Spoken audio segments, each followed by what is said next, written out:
The old way to get rich, like going to school, getting a job, and climbing the corporate ladder, is no longer effective. The advice given by previous generations and professors about money is outdated and incorrect.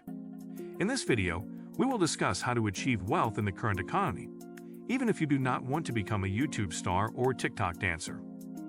The traditional method of accumulating wealth involved saving 10% of your income after graduating college with a salary of $40,000 per year. By saving $4,000 per year until the age of 66, you would have $180,000 saved up. However, with a 3% annual raise, your salary would increase to almost $147,000 per year by the age of 66, allowing you to save around $14,700 per year. This method of accumulating wealth is no longer sufficient in the current economy. If you follow this plan, you will have saved up $370,000 for your retirement. However, this amount of money is not sufficient to sustain you throughout your retirement years. If you retire with $370,000 and you were previously earning $147,000, this money will only last for a few years. Not only that, but you will have worked your entire career with the expectation of being able to enjoy your retirement, only to find that you don't have enough money to do so. You might think that investing your money, for example through a 401k, will solve this problem. Unfortunately, for the majority of people, a 401k alone is not enough to secure a comfortable retirement. Even the creator of the plan has acknowledged that the system has failed many people who relied on it as their sole retirement plan. In the glory days of old, this system was the way to go. In 1970, most families in America had only one income, which often meant that the husband worked and the wife did not. With this arrangement, it was possible to live a comfortable life, owning a home and a car, and saving for retirement with ease. Pensions were also prevalent at the time, but today, this system has become obsolete. I recall during my high school years, we rarely spoke of money, but one of my math teachers did mention it once. He spoke of how investing in a high-interest CD or a certificate of deposit could yield great returns on one's money. Of course, as many of you may know, CDs are now considered poor investments, but we'll delve into that topic later. But before you can even begin to consider yourself rich or wealthy, you must first define what these terms mean to you. Is having $100,000 enough to be considered wealthy? Or do you need $1 million or even $10 million? The best way to define wealth is in terms of time. For example, if you have $100,000 but your annual expenses are $50,000, you are wealthy for 2 years, but after that, you will be broke. On the other hand, if you have $1 million and your expenses are $100,000 per year, you are wealthy for a decade. To truly achieve financial freedom, you must have assets that exceed your liabilities, meaning you have enough income from your investments to cover your expenses without needing to work for a salary. When your investments provide you with more income than your expenses, you'd have reached a state of limitless wealth. Consider this scenario. If your monthly expenses total $5,000 but your assets are earning you $6,000 per month, you can maintain your current lifestyle indefinitely without having to worry about your financial resources running out. This is the epitome of financial freedom and true richness. But it's important to remember that wealth is just one aspect of a well-rounded and fulfilling life. Love, health, and happiness are also vital components. In this video, we will focus specifically on financial wealth and the strategies for achieving it. So how can you attain this level of richness and true financial freedom? When it comes to equity, many people only think of the equity they have in their home. However, this is not the most effective way to build wealth. In fact, equity in your home is only valuable if you sell the property for a profit.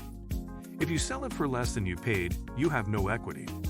Additionally, to access this equity, you must sell the home you are living in. Instead, to truly build wealth, you should focus on owning assets that provide you with income. This is the true essence of equity. There are 2 ways to acquire equity and achieve this state of true richness. You can either build it or buy it. Building equity involves creating assets that generate income for you, while buying equity involves purchasing existing assets that already provide a return. In the past, the conventional path to wealth was to get an education, land a job, and work your way up the corporate ladder. However, this method focuses on earning a salary through labor, rather than building equity. As the wealth gap continues to widen and incomes fail to keep pace with inflation, it is becoming increasingly difficult for people to achieve financial stability through their salaries alone. This is why today, unlike in the past, most households now require two incomes to make ends meet. Even with two incomes, many people still struggle to afford basic necessities like a home. In this world of strife and struggle, the harsh reality remains that obtaining a vehicle and saving for one's future remains a daunting task for many. It is a fact that the fruits of one's labor may not be sufficient to achieve these goals. Furthermore, the value of one's wages dwindles over time due to the unrelenting force of inflation.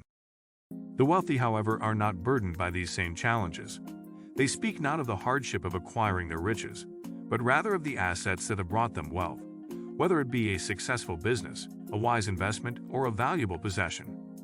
While the common folk may cling to the equity of their homes as a source of potential prosperity, the wealthy understand that true wealth is found in ventures beyond the confines of one's dwelling.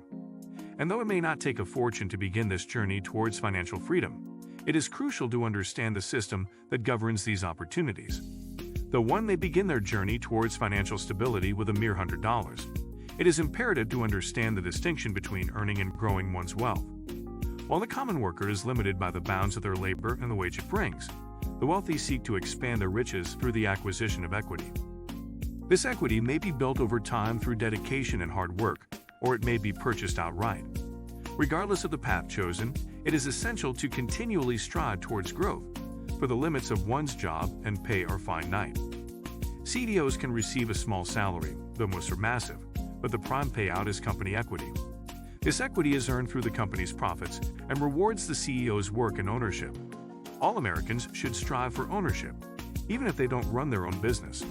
Building a company or investing in an existing one can accomplish this. Getting company equity isn't easy. It requires dedication, risk-taking, and stress.